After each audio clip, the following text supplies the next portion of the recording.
So lastly, we're going to finish off with this concept of entropy, which is really kind of a fancy name for disorder, and relate it to the second law of thermodynamics. Just a basic definition of entropy, it's going to be the symbol S. And if we add heat to a system, we know that we're going to increase the disorder of the system. So this entropy is going to be the heat into or out of the system divided by the temperature of the system. Heat into or out of the system is going to be in joules. Temperature is in Kelvin, so entropy is going to be in a unit of joules per Kelvin.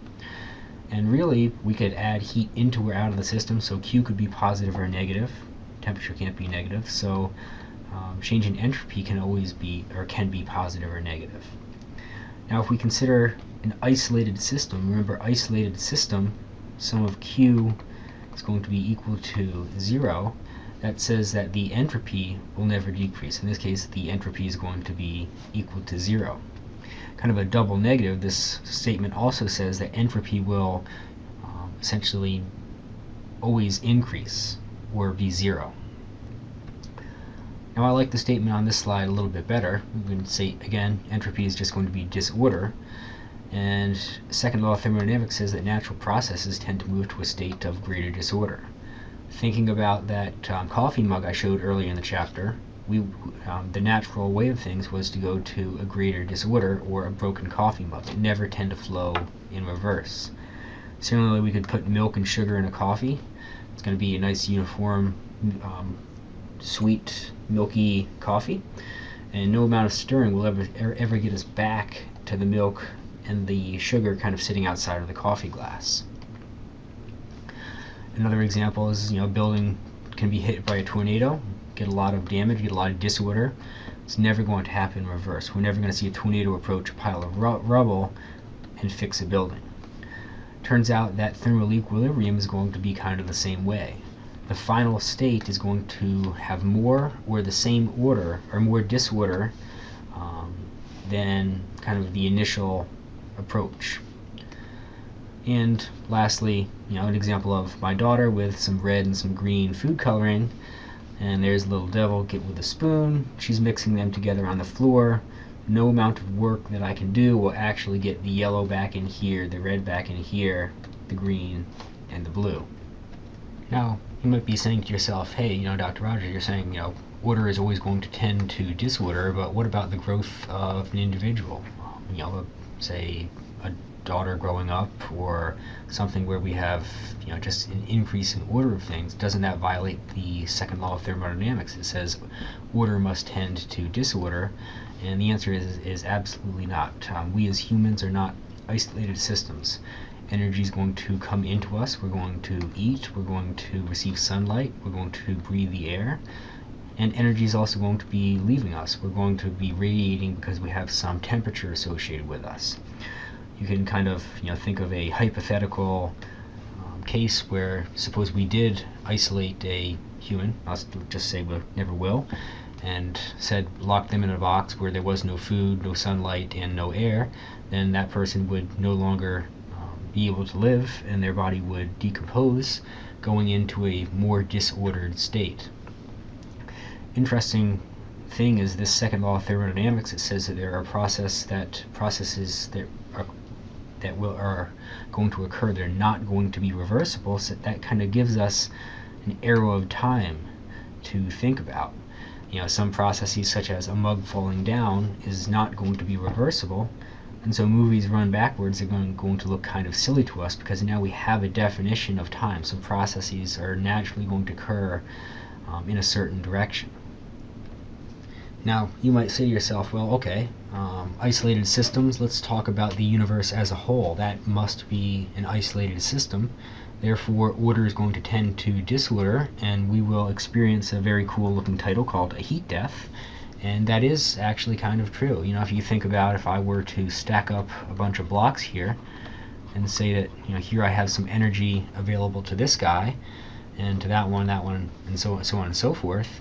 If I were to say, go ahead and knock these guys down, then all of this potential energy is going to go into thermal energy of the blocks. Now the blocks are kind of lying down here on the ground, and we actually have some energy that's not available to do useful work anymore. There is no way I can add some heat into this system right here of falling down blocks and it's naturally going to go back up to the original setup. So we're going to tend to disorder, and that energy is going to be unavailable to do some useful work. So the universe as a whole, isolated system, at some point more and more energy is going to be converted into forms that we cannot use, and we won't be able to do work anymore. So this is actually called the heat death of the universe. Flashy title, but it will never actually happen for millennia upon millennia upon millennia upon millennia. So we don't really have to worry about it. Now let's just kind of think about for a second here. We often worry about generating electricity and power plants and putting off all sorts of greenhouse gas emissions and so on and so forth. But let's just think about thermal pollution for a second. So suppose we have a natural source of energy, say a water stream or the wind, some of the green forms if you will. Well, that's going to turn an electric generator, but we know that we can't have it's going to go through an electric generator and turn it into electrical energy. However, we know that it can't be 100% efficient, so there must be some thermal pollution coming off this guy. So even for the green sources of energy, there still must be some thermal pollution that's going to be absorbed by the environment. The interesting thing is if we wanted to talk about air pollution from power plants and so on and so forth, we can actually do something about that. We can minimize the choice of our fuels. We can create processes where we scrub off the CO2 coming out of smokestacks. However, thermal pollution, there's nothing that we can do about that. That's a consequence of the second law of thermodynamics. So the only way we can reduce our thermal pollution is to reduce the amount of energy that we use, remembering that the change in entropy was going to be the change in energy divided by the temperature. So the only way to make this entropy disorder or thermal pollution go down is to decrease the amount of energy. So let's start to wrap up this chapter and talk about problem solving. First thing is make sure you define kind of what your system is, and then we go ahead and write the second law of thermodynamics. Change in internal energy is going to be energy in minus the work done. Be very, very, very careful for the work and the heat, energy in. So here's my system. It's got some internal energy associated with it.